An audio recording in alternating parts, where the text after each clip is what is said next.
For many years in my life, I was a passionate Lord of the Rings, Tolkien, Middle-earth fan.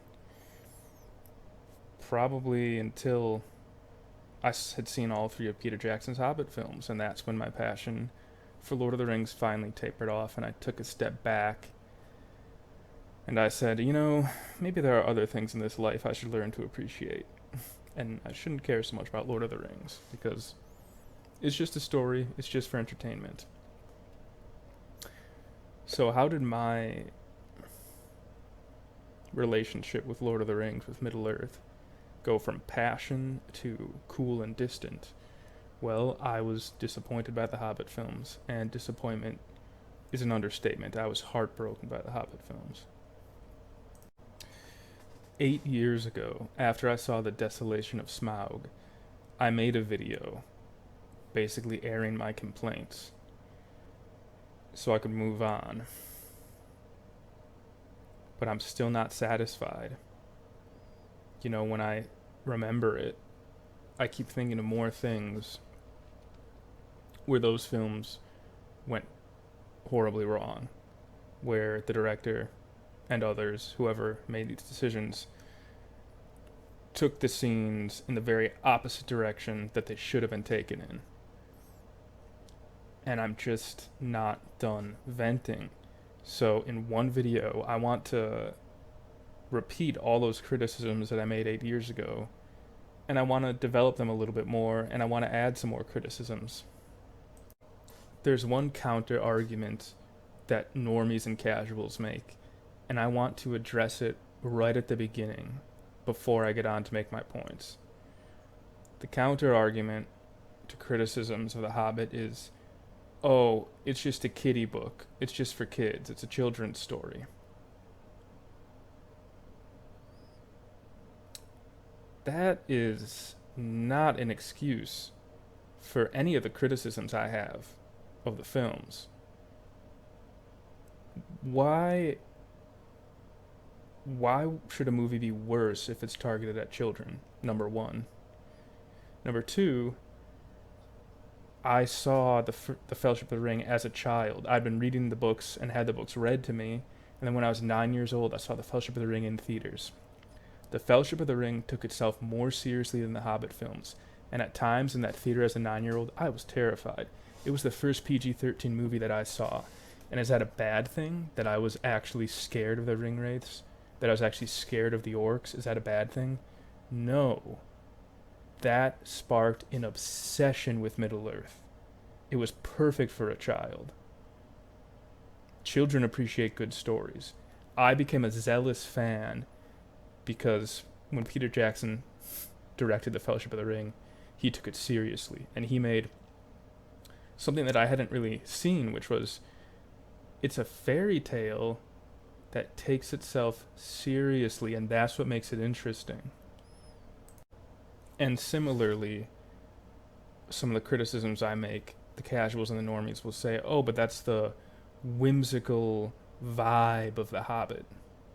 Well, the fact of the matter is, it's very interesting to have whimsical fantasy elements with a story that actually takes itself seriously and builds tension.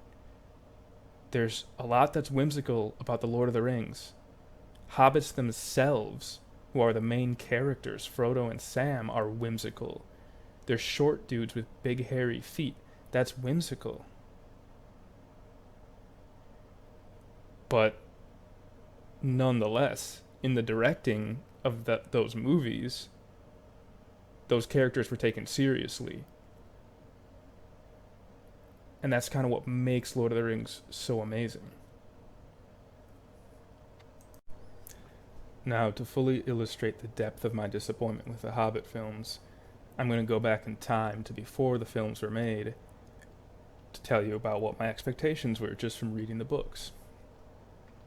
Now, if you've just read the book, you will find, I found, that it was the most firmly rooted in Germanic pagan mythology, and it was the most masculine, arguably, of the four books, The Hobbit and then the Lord of the Rings trilogy.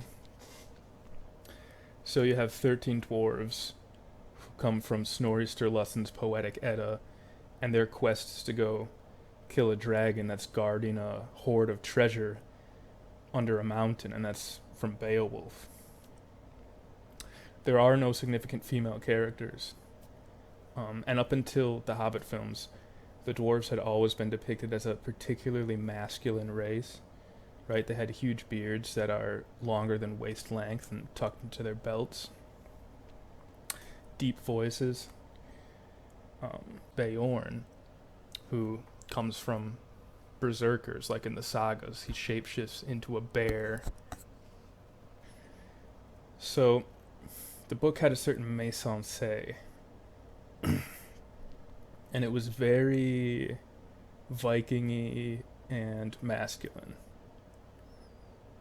And that's not the flavor that the movies ended up creating at all. So, to continue this tale of disappointment chronologically, the first thing that I saw of the film, that anyone got to see of the film, was one of the first things was the dwarves and the design for the dwarves. And I was a little put off right away because half of them don't even look like dwarves. And they defy the description of the dwarves in the books, where, as mentioned, the dwarves have hair that's longer than waist length that's tucked into their belts. Now, I did see a bit of behind the scenes commentary from Peter Jackson where he said it was an issue with getting a supply of yak hair. That's a logistical problem for the people making the film that I don't know the ins and outs of. But it's not just that. Ori barely has a beard at all. You know, all the other dwarves, and up until this point, like Gimli, had nose and ear prosthetics, but Fili and Kili, I think, don't have prosthetics on their face, so they just have normal human-looking faces, which is confusing because the face prosthetics help illustrate that the dwarves are shorter, but not all their facial features are scaled down. Thorin doesn't really look like a dwarf. He might have had a bit of a nose prosthetic, but again, he has this really short, trimmed beard. Another problem, Thorin's supposed to have white hair. Thorin's old and experienced, but he has black hair. With Thorin's look, it's like they tried to make him dashing and youthful, kind of like a young dashing human action hero, which is pretty dumb. They should have just leaned into the dwarf aesthetic for all the dwarves. And now I'm going to take out another excuse, basically, that Peter Jackson made for his dwarf designs. And other people have parroted this excuse all over the internet, and that is, oh, well, with 13 dwarves, you need to make them all look different and unique so that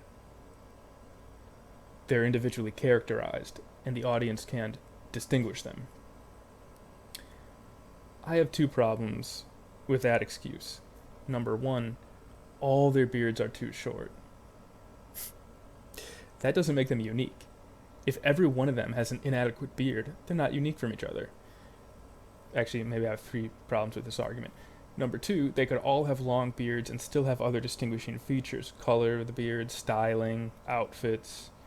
So, again, small beards, lack of beards, that does not necessarily flow from trying to distinguish them from each other.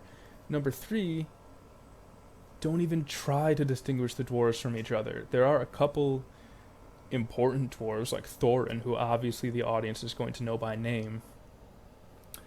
But we don't need to know every dwarf very well. And Peter Jackson was repeatedly saying, oh, it's a nightmare. How do you have 13 unique dwarf characters? Well, my answer to that is, don't. Peter Jackson had a hard time characterizing those 13 dwarves as different from each other because J.R.R. Tolkien didn't lay the groundwork for that, because J.R.R. Tolkien didn't put much work into characterizing all 13 of those dwarves, and he didn't have to. And I love the Hobbit story, and it's okay to have a somewhat collective group in a movie. Why not? Why not? Like, we see smaller groups that have less individual characterization, and it's nothing to complain about. What about the 9 ring wraiths in the Fellowship of the Ring? Did Peter Jackson make an individual memorable character for each of them? No. Was there any reason that he should have felt compelled to do that? No. Now, when it comes to Thorin's design, when I read the Hobbit book, in my imagination, I adopt the Thorin from the animated Hobbit from 1977. That Thorin fits the description. Long white beard, blue hood. Well, when I'm reading The Hobbit, I actually take that head and beard from the animated Thorin, and I imagine it on kind of more of a Warcraft dwarf body, and then with a cloak, but that's just me. Anyway, I think the animated Hobbit in 1977, there are cringe moments, but a lot of the art is really good, and it gets the vibe of Middle-earth more accurately and preferably, particularly with the bandit dwarves. Some of the dwarves look really strange, but I would take the 13 dwarves from the animated 1977 Hobbit over Peter Jackson's 13 dwarves, especially Thorin. Okay, so I've talked a little bit about my expectations as a Tolkien reader and how they were disappointed, and there will be more of that, but also a lot of my criticisms would apply equally to any film, regardless of how accurate these films are to the lore and to the source material. So, one thing that's, I think, the central problem with the Hobbit films, the very meat and potatoes of the film, it feels like half the screen time or more, although I'm not sure, I haven't timed it, is spent in pointless action sequences that have no tension. They actually deflate the tension of the entire film series, because they have cartoon physics, so nothing seems really dangerous. The dwarves fall 100 feet onto jagged sedimentary rocks and just bounce off like their bones are rubber and go bouncing along. Stuff like that happening all the time. The barrel scene. Now, it's hydrophysically impossible for the dwarves to do what they did in those barrels in the second movie. And I'm gonna address, there's a lot to say about the barrel scene, but I'll stick with the action for now. Barrels just don't sit upright when you're in an open barrel. The long action scene with Smaug in the Lonely Mountain, where the dwarves and Bilbo are just like running around in circles and Smaug is chasing them, that's like half an hour. It adds nothing to the plot. It's really unrealistic, and frankly, it's a snore. Like, I feel like I'm stuck in a workplace meeting, because it's not doing anything for the story other than deflating whatever tension had built up to that point. Any fear that there had been of Smaug, take a needle to it, with half an hour of the dwarves and Bilbo running around in circles doing, it's like Scooby-Doo, where you see like the gang run into one door, and then like the monster runs out of another door, and like the Scooby gang and the monster, and they're running back and forth like that. It's like that for half an hour. That is horrible directing for a movie that you want anyone to take seriously. It's a joke. It's a gag. And the dwarves are surfing. They have metal sheets, and they're surfing on molten metal of some kind. Like white, hot, melted ore. Do you know how a frying pan works? Yeah, thin metal sheets conduct heat. Those dwarves would be cooked. 5th degree burns on their knees. It's just so unrealistic. The Battle of Five Armies. Just a bunch of action scenes strung together like a pearl necklace. and not actually much of a battle. I would have much rather seen a battle with tactics and formations that stayed on the battlefield. But they couldn't figure that out, so instead, they have characters getting cut off from the battle and being a mile away in some ruins on a hill. You know how out of breath you'd be after hiking up there? Characters go way off out of the battlefield to go fight each other in little groups and go fight each other one on one, and it's not a battle. It's not a cohesive battle. It's like really dragged out in regards to time and in regards to geographical distance. Makes no sense. And in all these action sequences, there are just swarms of orcs that are easily dispatched. All the characters are bouncing around and killing orcs with moves that are like 1 in a million chance of ever actually working. Super unrealistic, super silly. And the orcs seem very fragile because the dwarves will just lightly bonk an orc on the head with a hammer. Like, I think it was towards the end of the first movie, the party is running towards the edge of the cliff being chased by these orcs or goblins, and there's a warg behind one of the dwarves, and he has this hammer and he just backhand bonk, and the warg collapses dead behind him as he's running away. So scenes like that do a good job of communicating that the monsters are as fragile as Jenga towers and nothing to be afraid of. You blow on these things and they die, which is the last way you want to approach it if you're trying to make the orcs scary. And you should try to make the orcs scary. Next point, over-reliance on computer animation.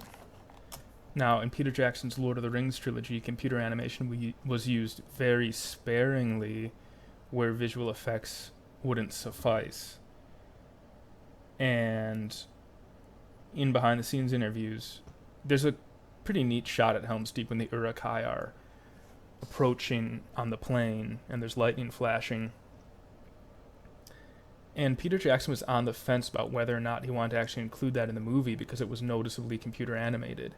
Noticeably. And he did include it in the movie, and I think it looks amazing. And I never noticed it was computer animated because it was dark and stormy, and you could barely tell. And that's a much better way to approach computer animation, is use practical effects as much as possible, but in a pinch, if you can't do it practically, briefly show a computer animated character in conditions that are dark and obscure the character so that it's not clearly fake. The Hobbit film, computer animation was the rule. It was like an animated film with a few real characters green screened in. Even the dwarf King Dane was computer animated, and he had close-ups of his face. That's inexcusable. How can you call it live action when you have the characters in their close-ups, not even in an action scene, just talking, delivering dialogue with clearly computer animated faces? That's bordering into just an animated film. So that's another thing that kills immersion, kills that tactile quality of the world. Bad move. In fact, the scene where the dwarves are under the Misty Mountain being chased by goblins and doing all their stunts looks like a video game. And the dwarves are running on different levels and hopping around. It looks like a platforming video game. Now, a writing criticism that I've seen before, everyone seems to agree with, is that the 3-movie format and where the movies were broken up was really awkward and didn't make sense. Like, the third movie starting with Smaug already burning Lake Town, that should have been a climactic moment. But it wasn't, because it's already going on when the movie starts. So, horrible place to divide up the movies. Ideally, it would have been 2 movies, I think. There are a couple common sense places to divide the movies. I think the best place would have been ending the first movie when the party of dwarves and Bilbo are, they've been rescued by the eagles and they're placed on the eagle's eyrie, and then they see over Mirkwood and they're like, oh, there's a lonely mountain in the distance, and then the credits roll. And then the next movie would be the next half of the story, which, yeah, it would have climaxes within it, including the Smaug incident and the Battle of Five Armies, which it might be a lot for one movie, but I think not if you cut the fluff. Okay, I have another lore criticism, but it also ties into that problem of making the monsters not scary, which is in the Hobbit films, they retconned the orcs and the goblins. So, if you recall, in the Fellowship of the Ring, the invention of the Uruk-hai was a big deal, because up until that point, orcs were small, hunched creatures, smaller than a man, that could not withstand daylight. You only had to worry about orcs at night or underground, otherwise they were not going to be a problem. That's the lore in the books. That's the lore in the Fellowship of the Ring movie. That got retconned. Now we have huge orcs. Not only are they taller than dwarves, which really they should have had live actors who were crouched down, but no, they're all computer animated, hulking ogres that are head and shoulders taller than the elves, and they're running around in broad daylight. Like the barrel scene, right? When the orcs are running down both sides of the river and the dwarves are in barrels, they don't have a problem with direct sunlight, but they're supposed to. And again, that deflates the sense of danger because you've inflated the size of the monsters, but you're showing them to be really ineffective, so then nothing's really scary after that. It all kind of seems like a joke. So the reason this is such a significant retcon is because it takes away the whole significance of Saruman creating his fighting Uruk-hai. Like, that was kind of cool in the Fellowship because it was a new invention that there were orcs that could travel in daylight. So another really irritating thing about the Hobbit films is how they're just jam-packed, stuffed like a turkey, stuffed with croutons, with references, or you could call them Easter eggs, to the Lord of the Rings films. So it puts in all these little brief scenes that aren't necessarily from the Hobbit book, but they're just mimicking scenes from the Lord of the Rings film trilogy. Examples include in the first movie when Gandalf breaks a boulder in half with his staff by the trolls, to let the sunlight through. In the book, Gandalf just kept the trolls arguing until sunup, and the sun turned the trolls to stone. But in this movie, Gandalf breaks a rock with his staff just the same way he did the "you shall not pass" to the Balrog in the Fellowship of the Ring. It's just put in there so that the normies are like, oh yeah, that's Gandalf, that's his move, that's what he does, it's from the Fellowship of the Ring. Another one is when Tauriel is healing Keely, and it gets all white and washed out, and we have the same music, kind of the same shot as when Frodo first beholds Arwen when she's coming to heal his wound in the Fellowship of the Ring.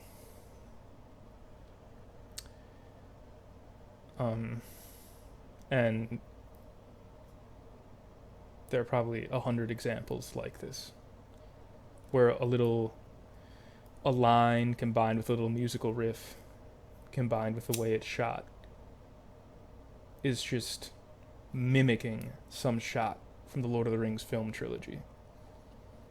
And that presupposes, it's problematic for a couple of reasons. It just really degrades the Hobbit films by presupposing that they're not as good as Lord of the Rings films. At best, they're an homage to the Lord of the Rings films.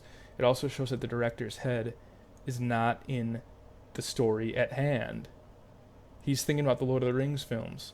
He's not focusing on The Hobbit, which he's actually supposed to be working on. He needs to put all that baggage behind him and make the scenes for the story he's actually working on. Now, the lighting and makeup, they look pretty bad. Because Peter Jackson had it in his head that everyone only wanted to see these movies in 3D. It was not a new idea when the first Hobbit film hit theaters, what was it, like 2012? Lots of directors had tried 3D. It was a fad that had come and gone. I don't particularly care for it. But Peter Jackson had the lighting. Oh yeah, it was also like a high frame rate. It was 3D and however many frames per second. So Peter Jackson kind of planned the cinematography around that. He had these special cameras that were meant to film for 3D with 2 lenses and or multiple cameras. And everyone had to wear makeup. I think it was it might have been with extra red in it, or somehow the makeup artists had to do their makeup with a different set of colors that emphasized different colors because 3D films look more washed out. So it might have been extra red, or it might have been the opposite, I'm not sure. But for someone who is not watching it in 3D, the effect is that it looks like they're wearing a lot of rouge and that they're caked in makeup. They're wearing more makeup than a French whore. That was the first thing I said when I saw Bilbo in the opening shot. And that was true of all the characters in all 3 movies. Just caked in makeup and rouge. Looks really weird. And the lighting just looks off. So yeah, Peter Jackson subsumed the quality of makeup and lighting on the assumption that the only way to view these movies was going to be in 3D, when no one gives a shit about 3D and no one's watching 3D at home. Bad move. Another minor criticism that I have is the lack of claustrophobic spaces. Mirkwood definitely should have been a claustrophobic space. Pitch black, still air, just kind of, you can't even get a breeze in there. But what we see in the film is like a wide open oak opening with a bunch of dead, open grown trees that let in tons of light. What we really should have seen, if it was a deep dark forest like you have in real life, and like you have more as it's described in the book, is a bunch of vertical tree trunks that are close together. And if you're lucky, there's a shaft of light coming through. I've seen some pretty crazy concept art for Mirkwood from long before the year 2000 that I think had a better direction than what we did for this film. What Peter Jackson and crew did for this film. And it's not just Mirkwood, it's all the underground spaces. Inside the Lonely Mountain, huge open spaces. Openings bigger than an amphitheater. Bigger than a basketball stadium by many times. In Thranduil's underground hall in Mirkwood, huge open spaces again. No corridors, no tunnels. And it's an interesting way to design a subterranean space, is to make it super wide open.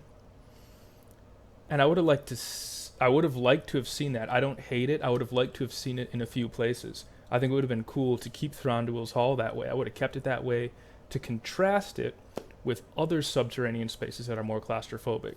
And you know where this is going. The goblin tunnels in the Misty Mountains. If there was any place for tight claustrophobic tunnels, that was it. The goblin tunnels, absolutely. But they're not even tunnels. It's this huge open concept layout. And in the book, you know, when the dwarves initially get kidnapped by the goblins, they're being marched down a tunnel to some other chamber.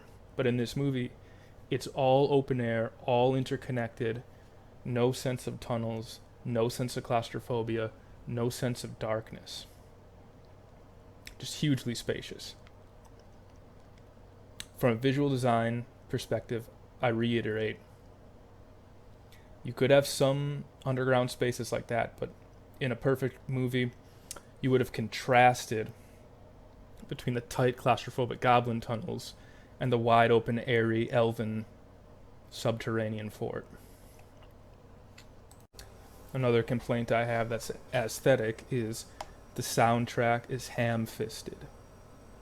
They are just blaring this orchestral soundtrack all the time and kind of artificially switching to sentimental music when they want you to feel sentimental and bombastic adventure music at other times.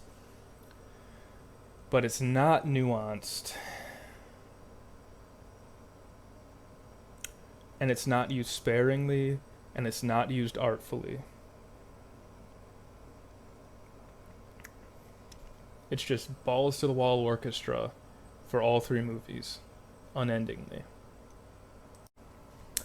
Another note on music design that's more tied into the books and the lore.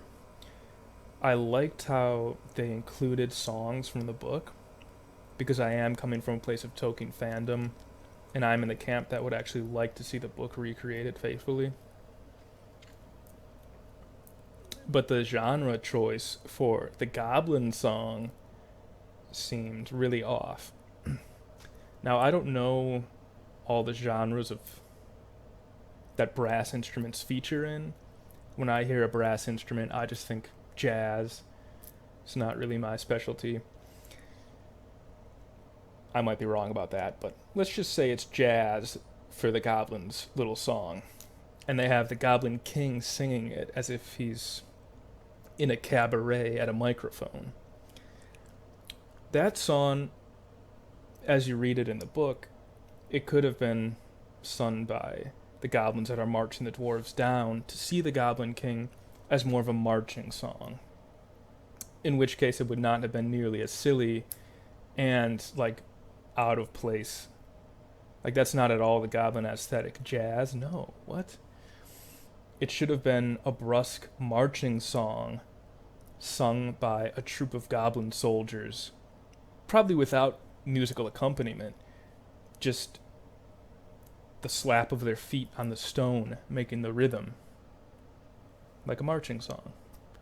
So yeah, the choice to have the Goblin King do a jazz solo, that was dumb. It was just another example of the aesthetic of the movie being made too silly.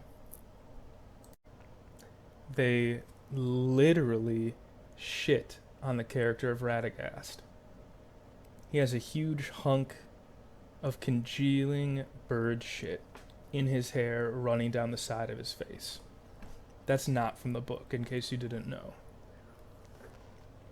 And again, that's illustrative of everything they did with his character, which just made him way loony and whimsical. A bit of that I'm okay with, because he is the nature guy. But don't put shit on him. And the Rosgabel rabbits, that was really silly. And that ties into my next criticism, which is, for all the lore from the books that the Hobbit trilogy just blew off and ignored, it made up a lot of lore that poser Tolkien nerds now think is real Tolkien lore. So they think they're in the know because of the tidbits of lore that the movie's dropping that actually Peter Jackson just pulled out of his ass. It's not from the books. Rosgabel rabbits pulling Radagast's sleigh, not from the books. Radagast giving Gandalf his staff, not from the books. Giant worms that tunnel through the earth, those are from the books of the Dune series. They're not from J.R.R. Tolkien's books. Dragons only being able to be killed with artillery devices called artillery devices that launch wind lances, not from the books. Bard took out Smaug with an arrow from a bow, okay? A long bow. Like a proper English longbowman. And on and on and on. So yeah, in the Hobbit film, they had the nerve to make up their own little lore factoids. And now these fake poser nerds that have invaded traditional nerd communities drop these facts as if they're lore savvy, but they've been duped. Those ain't from Tolkien. Azog and Azog's little war band. He's overlaid on the storyline. He's not from the Hobbit book, and he's overlaid in a really unrealistic way that's disconnected from the world. For example, he's following the party of dwarves, and he's in the middle of Mirkwood, basically looking at Thranduil's stronghold as he's tracking the dwarves. Like, the dwarves were here. That makes no sense, because the elves have sentries in the trees everywhere, and they have incredibly keen senses, and they would know the moment that Azog set foot in Mirkwood. But instead, without any reaction from the elves, any attempt to stop him, he's just standing out there outside the gates of Thranduil's stronghold like, I'm tracking the dwarves. There's no way his orc party would get there in the books. And then Lake Town. Lake Town is swarming with guards, sentries, people bustling with activity. The dwarves have to do an elaborate deception to sneak into Lake Town in barrels full of dead fish. But Azog and his warband just march right into Lake Town, and they're climbing all over the rooftops, and no one notices them. None of the people in Lake Town notice them. So that's really bad writing, frankly. They took the story and they said, okay, we're going to have this story, but now we're going to have Azog and his warband following the dwarves everywhere. And the dwarves and Bilbo's party have to sneak and, skillfully make their way through the world the way they did in the book. Azog is just going to appear in these places unimpeded with all his 300-pound, 7-foot-tall orcs. Like he has a run of the place, and no one's even going to react. Hugely immersion breaking. And the casting and character design of Beorn are also inaccurate to the book and very disappointing. In the book, Beorn is stout and yoked, and he has black hair and a bushy black beard. In the Hobbit films, they cast a lanky actor with a long, thin face, and he's built like Kramer from Seinfeld. And his costume, it's not a full beard, it's straightened brown hair instead of black hair. And he's got these sideburns and these eyebrows that go all the way up his forehead, which is really strange. No one said that was a characteristic of werewolves, but it does look like something you would find like a costume in Halloween Express that comes in a little plastic package. Werewolf, $5.99. That's what it looks like, a Halloween Express costume. Looks awful. Other than the fact that he's burly and hirsute, and has black hair, when he's in his human form, he does look like a human. He doesn't have any strange telltale signs like eyebrows that go all the way up his forehead. Another big problem I have with how the movies are made is that they cut out plot points from the book and put them in the extended editions. Now, let's contrast this with how it was done with Lord of the Rings. With Lord of the Rings, there were these full 3-hour movies that did not really have pacing problems and that were interesting the entire time, and they were telling a story the entire time.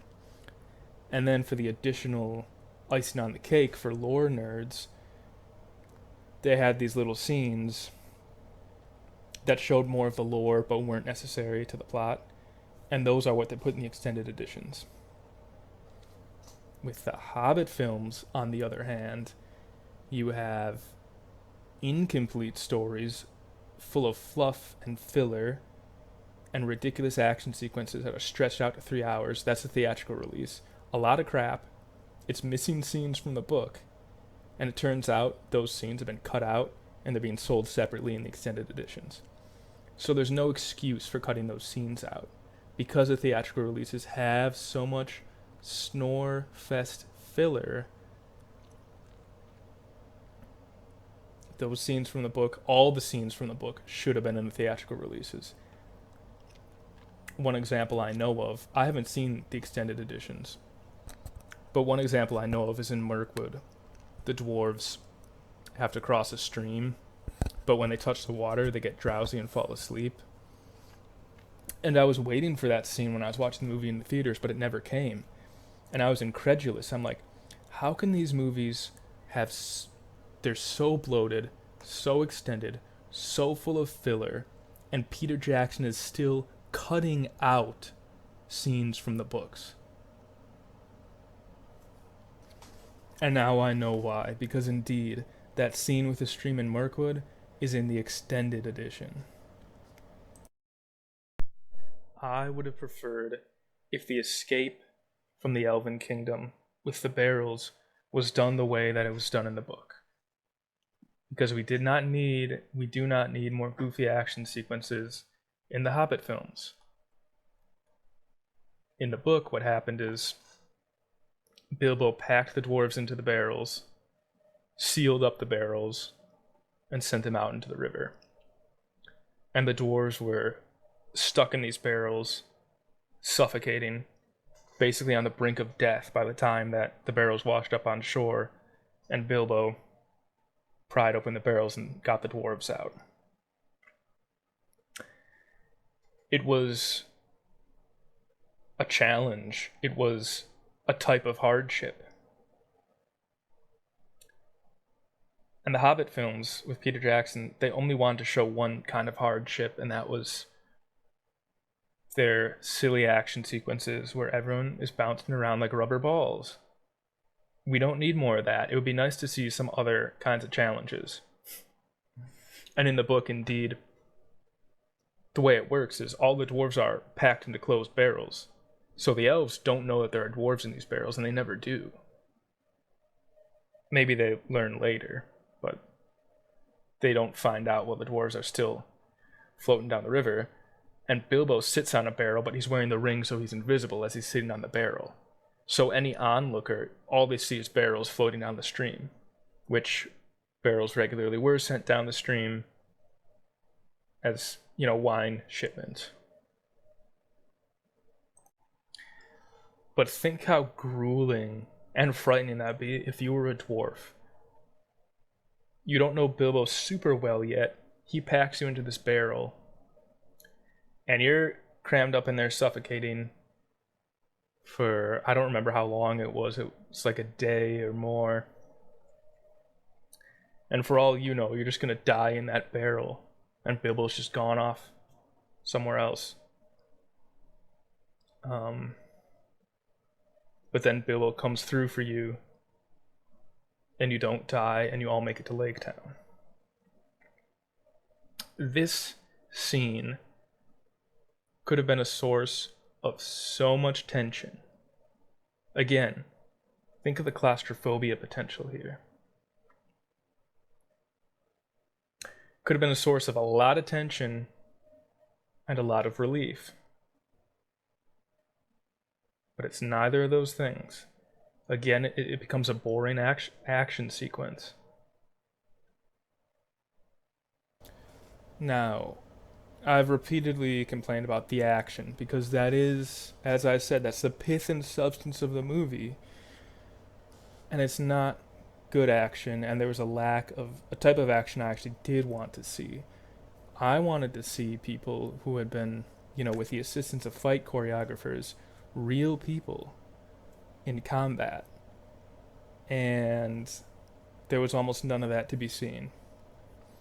So even in the Battle of Five Armies, where before that movie dropped in theaters, it was like, oh, it's 3 hours of just one battle. It's going to be so epic. Um, I did have high expectations that we'd see some pretty cool combat. I mean, I like Warhammer. I like to see some fantasy factions getting into it, getting into the fray. And I've already complained a bit about the problem with that battle, in that it became all distended and all the important characters just wandered off miles away and left the battlefield to fight each other one on one. But, even the bits that we saw that were like battle with troop formations, all it really was it was computer animated blocks of troops moving, walking around, charging at each other. But when the charges met, it would cut away. What we didn't see was actual melee combat. We saw hardly any actual melee combat, and when we did, it was crudely computer animated. We didn't see much that I recall of real people doing melee combat that's been coordinated by a choreographer, which was very disappointing. And the way that the evil forces made their entrance onto the battlefield in the books, it's pretty iconic, and I would have liked to see that, seen that put to film, but it wasn't put to film. In the books, they're warg riders, warg cavalry that come charging over the shoulder of the mountain with a screen of bats flying above them to keep the sunlight off of them, basically.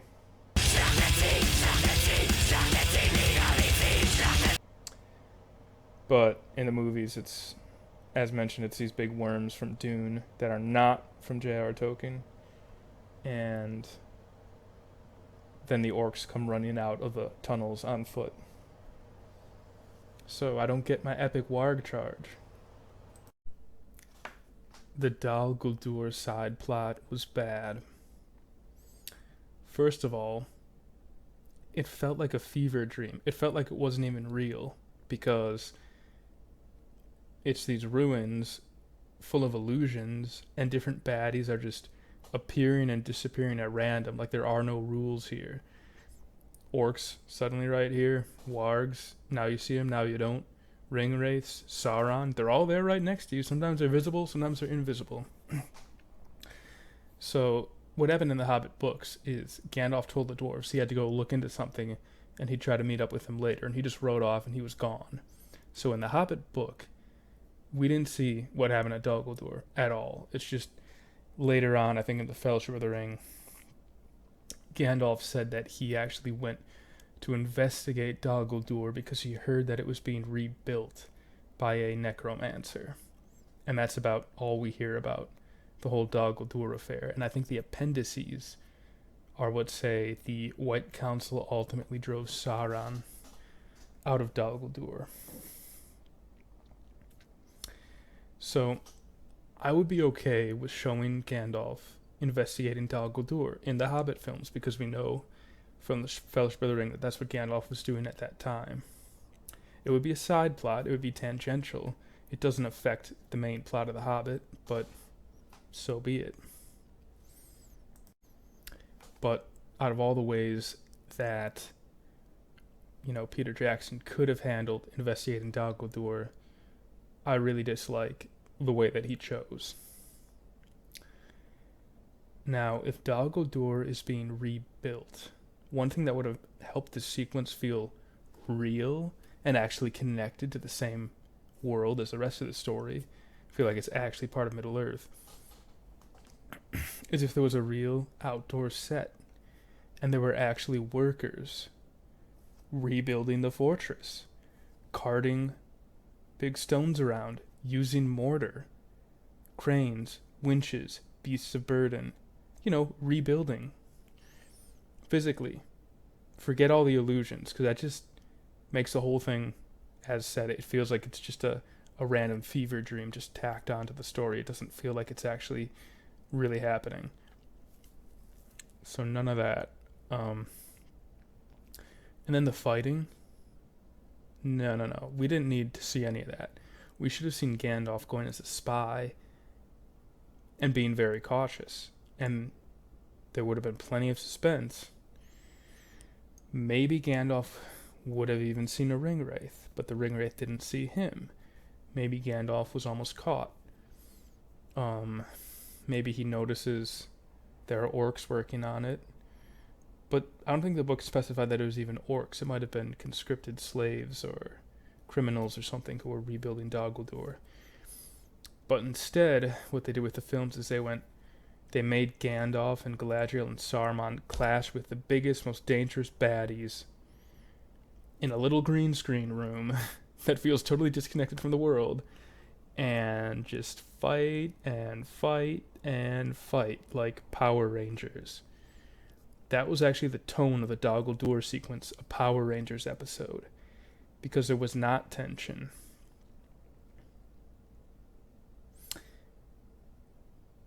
It was pretty silly, and it didn't help that Gandalf was flirting with Galadriel, and that's my next criticism: is the fanfic style shipping that goes on in these movies. Gandalf flirting with Galadriel, Toriel, and Keeley being shipped. Like, that just is at odds with the tone of Tolkien's writing, and it's not from the books. Of course it's not. So the scene at the end of the first movie, An Unexpected Journey, where Bilbo tackles a gigantic goblin, that was totally inappropriate and bad from a writing standpoint. Number one,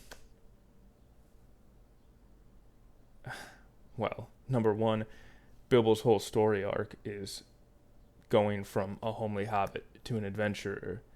You have multiple movies, and I mean, his character arc. You've basically completed his character arc at the end of the first movie, so then what's left for the next movie? Right? I mean, there are points in the story where he proves his adventuresome mettle in the Hobbit book that happened later, like breaking the dwarves out of Thranduil's stronghold and saving the dwarves from the spiders. That's when the dwarves are like, okay, this guy's actually a valuable member of the crew. So it was premature to have that at the end of the first movie.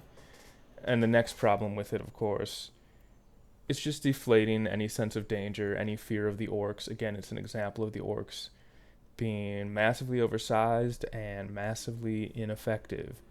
And it's just downright unrealistic, okay? In the books, the dwarves in The Hobbit did not come to blows with the orcs on the ground. They stayed in the pine trees. There was no physical clash at that point in the story. And just looking at the tackle itself, it's unrealistic, which gets back to the unrealistic physics and all of that, where it looks like the orc is 3 times as big as Bilbo, and he comes from the side and tackles the orc. That just wouldn't happen. 1 in a million. And if the movie was at all realistic, Bilbo would have been killed then pretty easily. The orc would have shanked him. So yeah, that was really disappointing. Now, just to conclude, a common theme with my complaints is that a plain reading of the book does not demand it to be as whimsical and lighthearted as Peter Jackson realized the story. A lot of my complaints involve increasing the whimsy beyond what was described in the book. So, when people say The Hobbit's a more whimsical story, that's not really true. In what ways is The Hobbit more whimsical than the trilogy? The only concrete thing that you can point to is that there are higher stakes in the trilogy, but there are only higher stakes in so much as all of society is in danger. But that's not to say that there are low stakes in The Hobbit, because every character in The Hobbit, their life is at stake. They're putting their lives on the line, so the stakes are plenty high. It's just a question of, are the stakes high for Thorne and company, or are the stakes high for all of Middle-earth? So yeah, higher stakes in the trilogy so much as they're societal, but Still very high stakes in The Hobbit. I mean, there's a big battle with 5 armies involved. There's all of Lake Town that gets torched. These are not low stakes. This isn't. It's not frivolous. It's not like a Peter Rabbit story where, worst case scenario, a rabbit gets cooked. And as a reader, before the films came out, I found that the Hobbit book is a badass romp through Germanic mythology. Everything in the world is badass except for Bilbo. So Bilbo is, children can see themselves through Bilbo. He's the little short dude who lives all safe at home and then goes out into this badass Germanic fairy tale world full of dwarves and trolls. I forgot to mention trolls, of course, they're from Norse mythology. And goblins riding wolves and dragons guarding treasure and berserkers. So, with the wonderment of a child, through Bilbo's shoes, we can go out into this delightful but also badass world of Germanic mythology.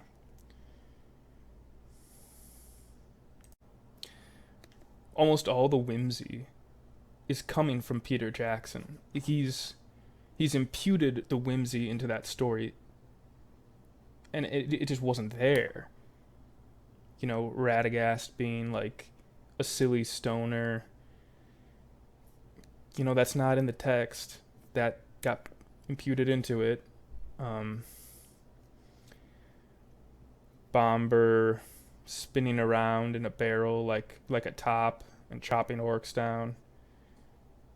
That's not in the text. That's been put into it.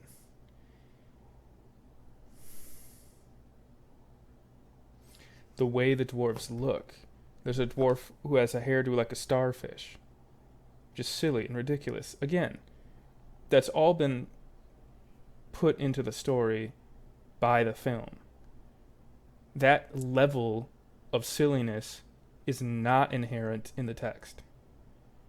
It's been put into it. That was one way to bring the text to life. And that's not the worst thing about how the text was brought to life. Of course, the worst thing was, killing all the tension with the over-the-top action sequences. Making the story unengaging by filling it with the action sequences.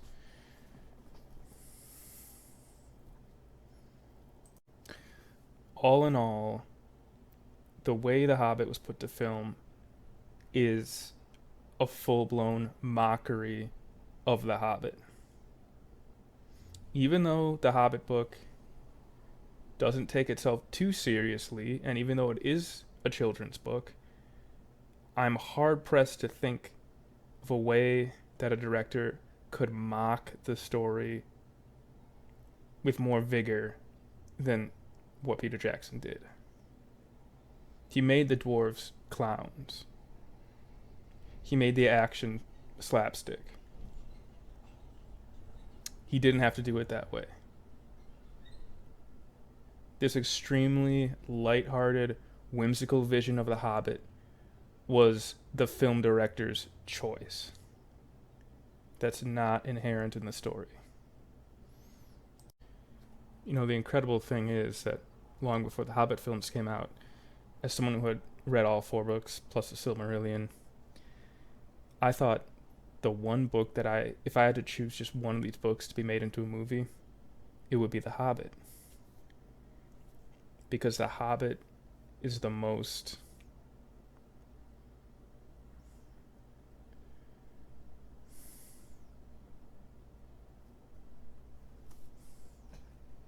Norse. And